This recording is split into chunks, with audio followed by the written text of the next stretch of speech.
Mash up the man, nice BMW here. Me don't know, me just come on. So apparently the truck there, tow the truck there, and the bimmer, I bust a overtake and realize quick and fast a two vehicle get towed and running at the side, of the front side of that blue truck there, flip over and driver face bus up gone hospital. Every day. Fire truck come, but no fire there still. Nobody there to get cut out. I'm more like to come clean up the road still. Come sweep up and thing, you get me? Let's hope that all papers straight on them two truck there, plus the BMW. That's rough. Nice on there. Chiara roller, yeah.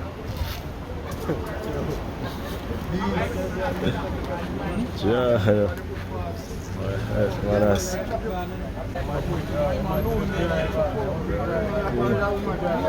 What two that truck there? It's a chain there on it. The beast roll and all the airbags fly. Kid, she go up on the tour there. Fireman them at work. Battery in the back, You don't know about BMW. Oh my gosh, so somebody should have tell him before them open the bonnet, man. Just make the man them look fool so. You know say battery for BMW in the back. Yes, General, blessed afternoon. This incident happened not too long ago in a Greater Portmore. Apparently the driver of the Bimmer, a left-hand drive, so he might overtake the white truck. And when him go out there and put on him foot, him realize the blue truck had towed the white truck. And another vehicle come head on in him. So him swung left underneath the blue truck, hit the blue truck and flip and spin 2 times and drop back. The driver seriously injured. He was saying forehead bust wide open and thing and so. And rush him gone hospital. By the time the police come and everybody else coming gone. Ambulance coming done gone already. Oh no, we see the khaki suit man them come and take them photos, so I wonder if him drop out. You get me, or in near for drop out or something, because you know them when they come when the incident really bad. At that time them forward, so that's the info on that situation and the man them just ease up and just drive hard. No technique here. Welcome to True Jamaica Buzz, news and entertainment with the buzz. This one is called Just Another Day in Paradise. Another day, another avoidable accident because persons are always blazing like a mad bat out of hell. And then when you see the family members crying, bawling, hollering on the scene of the accidents. We are very sympathetic for the family, but as it pertains to these individuals that are reckless on the road, we should not really have any sympathy for them because every day they get up, they get an example of what not to do, what you should do, what you should avoid. However, they keep doing the same thing because like them say, you speed like lightning and then you crash like thunder or clash like thunder. Such is the case in this case. Luckily for this man in the BMW, is that it's a very expensive car, is that it has all sorts of airbag. So even though he collided with the vehicles that were going about their business because he decided to overtake a line of traffic, him flip a couple of times, but because of these security devices on these vehicles, he was able to not lose his life. Had he lose his life, should we have felt sorry for him? Maybe not. Maybe we don't want to see anybody losing their life that is not in any sorts of crime. However, whenever you are speeding like that, you could lose your life and other person's life even worse. So people, me just say, this is insanity on the road 101. Once again, the wise man learns from his mistake. The wiser man learns from the mistakes of others. When it comes to Jamaican, they never learn. And like I've always said, a hard ears make for a soft ASS. Who can't hear, they are going to feel. They are going to be severely inconvenienced because it is going to cost this person or his insurance a whole bunch of money. Luckily, nobody lost their life. However, this is stupidity in its highest sense, point blank and period. So the next thing that is popping in the news is an update about a viral video that has been making its round on social media, in which a man was seen, I think, in Trelawney, Chasing down a lady with a machete, he then used said machete and clawed the lady a couple of times, at least 14 to 20 times. You could actually hear the clawings echoing on that lady's body as it slapped her up. You could also hear the man at the audio say him shouldn't take off her neck. So based on the information that was going out after that video was released, is that it was kind of mixed. Some persons were saying that she was cheating on the man, and the man found out, and she decided that she was going to use reverse psychology and claim that the reason she was cheating was because she heard that the man, being the husband, was cheating with her little daughter or was touching up her little daughter, who was 16 or 17. Don't really know the age. The next thing that was said is that after she found the man touching up her little daughter, she decided to pack and leave. And that was when the man got upset, saw her on the street, rushed her, and gave her those major clattings. Well, people, the SSP for the year that is in charge of the investigation said that that man was arrested. That man is going to be officially charged. That man is in the custody of the Poper. Her name is Delia Garrick, SSP Delia Garrick. Take a listen, take a look at exactly what she has to say, and then I'll give my piece. He remains in police custody as he was wanted in a separate matter being investigated by Sissoko for his alleged sexual assault of a minor. Investigators are currently making arrangements for him to be formally interviewed regarding the sexual offense matter, following which formal charges will be proffered. Just wanting to remind the public that the JCF remains focused on ensuring justice and intervention are provided for victims of violence, and we continue to provide support through our dedicated teams at our domestic violence intervention centers across the island, as also through partner agencies. So people, you heard what the Popo had to say. That man is officially in the custody of the police. That man had a previous charge for touching up a minor. So it seems as if what that lady was saying was consistent with what her story was, in that he was probably touching up the daughter, and she found out and she decided she was going to leave. She was going to exit stage left of the relationship. He got upset, see the lady, and then start to be wrong and strong, giving her some major clattings. The good thing is that this man is in the custody of the Popo. The bad thing is that more than likely he is probably going to get bail. More than likely, this lady, the same lady that he clot up, that all of us were sympathetic for, she would probably go to court and say, no, go so, even though there was video evidence. And even if there's video evidence, once she decides that she's not going to proceed with the case has to be dropped, and that man is going to be out there doing the same thing until he drops some more lick on her or drops some more lick on her next victim. Sad state of affairs. Hopefully, this lady will do the right thing and make this man go exactly where he wants to go or he's supposed to go, meaning that in a prison or even better, in a graveyard, point blank and period. So the next thing that is popping in the news is an update about a call BLOODED takeaway that was done, extrajudicial takeaway by the police. In a Cherry Tree Lane, that is a couple of days ago, 22-year-old JAMAR, I think his name is. The video evidence showed that this youth heard the police ringing his doorbell, knocking on the door. He voluntarily went to the door, opened the door, put his hands up in the air. He had a cell phone in his hand. I am going to tell you how this cell phone is going to be used as some sorts of defense strategy by the Popo, criminal Popo, road cops. Based on what the police said in their reports, they came under fire. The man wheel and pop off a toll off of them. Them return fire after the smoke clear. You know that old cliche liar script. However, the video evidence showed the polar opposite. Well, people, you know that for every action, there is an equal and opposite reaction. So we see that the police is now doing damage control. The police went out there to the area, Cherry Tree Lane that is, and they are saying, just be patient. An independent body such as Indicom is investigating, and all of those officers that were aligned to that case, that incident, are now off frontline duty. I want you to take a listen, take a look to exactly what the Popo had to say, and then I'll give my piece. We have more than one stories going about. It is when it is a need for an investigation to be done. Because you're going to have a side A, you're going to have a side B, and possibly a C. So what you need is an independent body to come in and conduct an investigation so the truth can be made known. And that's why when police operations happen, we have so many investigative bodies, one such being the independent Indicom. You are aware that the matter is being investigated by Indicom.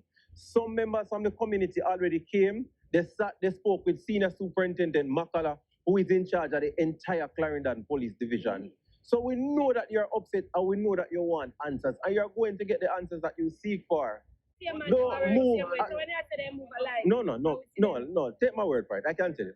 All the members who are on the operation are off duty. They are off frontline duty. Now, people, the good thing is that whenever you are wrong, you cannot be wrong and strong. The police could have stayed silent. Well, it is their job to respond to the resident, especially when the tape clearly showed that this is extrajudicial in the worstest way. So therefore, they had no choice, still waiting on the PM, still waiting on the Commissioner of Police, still waiting on the Security and Justice Minister, but we know how they are. They are in deep, deep denial, criminal in every sense of the word, just like these rogue popo. Now, people, here's the thing.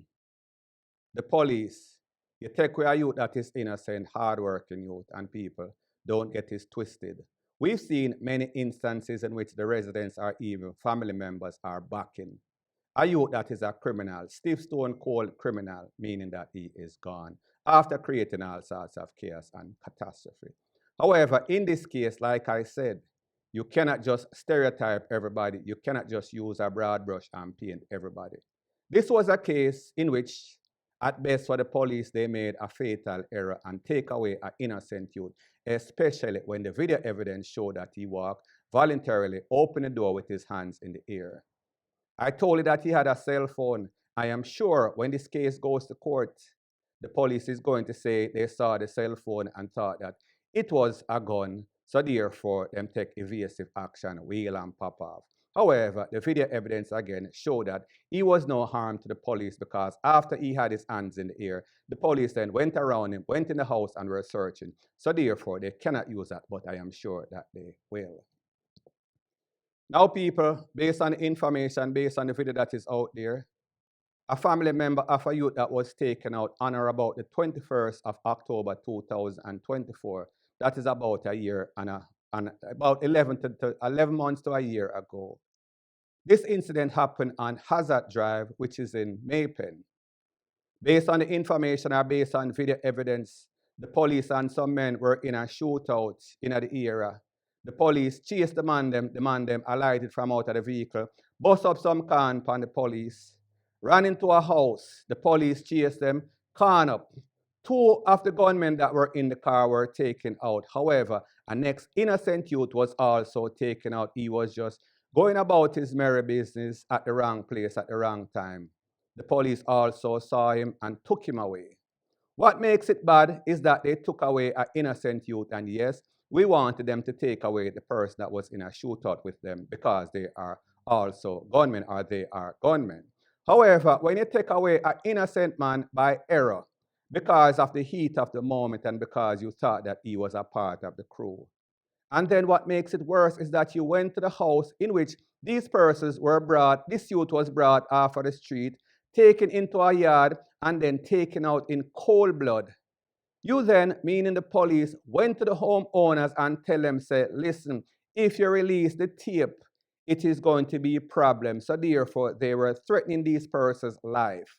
The family member of that youth that lost his life innocently then contacted me and said, see it, are the same police them that was involved in that incident on the 21st of October 2024 last year, are the same police them will come back and do the same thing. So therefore, they are repeat offenders. This is not an isolated incident, and these popo have been taken away innocent persons for the longest time. The video evidence, just like the people them tell them, so the video I show say this, that, is the same thing that happened once again. So people, we are going to see exactly what is going on. And what makes situation like this even worse is that there are persons in our society that are always on social media cussing out bloggers when they say the right thing. Listen, you have a good cop. However, you have a whole bunch of bad cops. And like I've always said, one bad apple will always spoil the whole DAMN bunch. So it seems as if persons in Jamaica have become numb until it reaches their doorstep, until it is their family member. Them are talk about leave the police, make them do them job. And yes, we want the police to do their job because desperate times calls for desperate measure. However, when an innocent youth loses life or innocent youths keep losing their life, there's reasons to be concerned. Jamaica need to bring in the international court and make some of these police officers accountable, get charged and sent to prison, because obviously if we leave it up to the JCF, we are going to get a whole bunch of excuses. If we leave it up to Andrew Holness, Security, Justice Minister, or the Commissioner, they are always going to back the badge over an innocent person that lost their life, point blank and period. O'Neill. Ooh.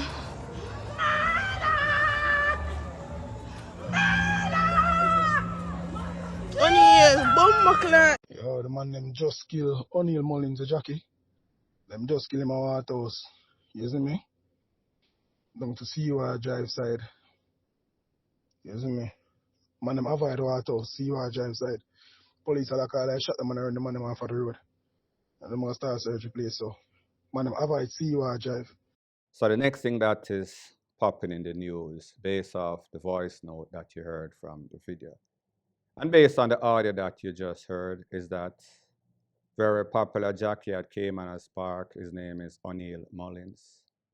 It is said that he had just rode his last race on a horse known as She's Dallas Love. Don't know the outcome, not a Caymanas Park, not a racehorse fan, so I wouldn't know the results.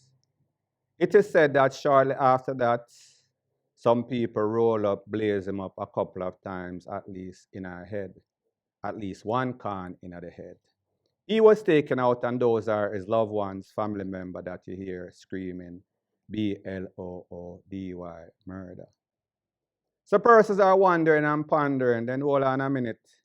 This is a youth that is well respected in the community. This is a hard-working jockey, that is his job. So therefore, he is not involved in any sorts of criminality. As far as I know, there is no sort of criminals in our family. So what could have happened? What could have been the motive for this youth losing his life in such a wicked way? Now, people, if you know anything about racers, it is corrupt like most things in Jamaica, including police, including politicians, including just about everything. All sorts of racket are run. So people are say, I wonder if a people money get blow up, meaning that them lose their money, them lose them shirt because of some sort of idea or thing that he told them, and then them come back because he did not deliver or because their money get mashed up. Them lose them belly. So they are carrying feelings, they are carrying belly for him. People like me say, this is new. As soon as I get some more pertinent information, I'll be sure to divulge ASAP. One thing for sure, two things for certain is that in Jamaica, we are all equal opportunity target. Any and everybody can lose their life, including the very bad and including the very good. Point blank and period. So the next thing that is popping in the news, based on the pictures that you see on the screen as I speak. His name is Ricardo Forrester Foster. This was the individual that lost his life in a very deadly accident on the Goshen Main Road. Goshen is in St. Elizabeth, where his vehicle split in two, where he pretty much lost his arm and two legs. He was pretty much mincemeat. My point is that even if he had survived, he would not have any use for those limbs anyway. So therefore, maybe it was the best for him, and maybe is an operative word, depending on who you ask. Now, this youth is like the typical knucklehead young, dumb, full of cum and full of hype kind of youth in a Jamaica that have fast car, every day them get up, them so hype, especially when that adrenaline is mixed with alcohol.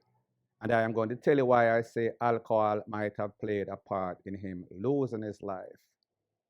Based on information that I got, it is said that hours before he lost his life, he was at a party close to that same road in which he lost his life, coincidentally. It is said that he was drinking up a storm. He was acting very boisterous. Like I said, he is a hype youth, the typical hype man with the Jamaica. Not only was he influenced by the J. Ray and nephew, but he's always seen in that same vehicle, a blaze up and down the road, overtake a line of traffic, the typical knucklehead kind of stuff, the typical hype Jamaican portfolios. People are always warning him, listen, why you can't slow down? However, him not take no talk, none at all. Nobody can say nothing to him. Him know it all. Him a top driver, him hype, him full of adrenaline, him full of SHIT. So people, at the end of the day, like I said, maybe it is for the better. It was only inevitable that he was going to do some dumb-ish. The good thing is that he took away just himself. Just imagine if other persons were in that vehicle or that vehicle had hit innocent people, bystanders, going about their merry business, and then this man, because of his stupidity. Moral of the story is that I have zero sympathy for this man, condolences to the family member. Maybe you and I know that more than likely this was inevitable. He was going to DIE sooner or later, based on his actions, point blank and period.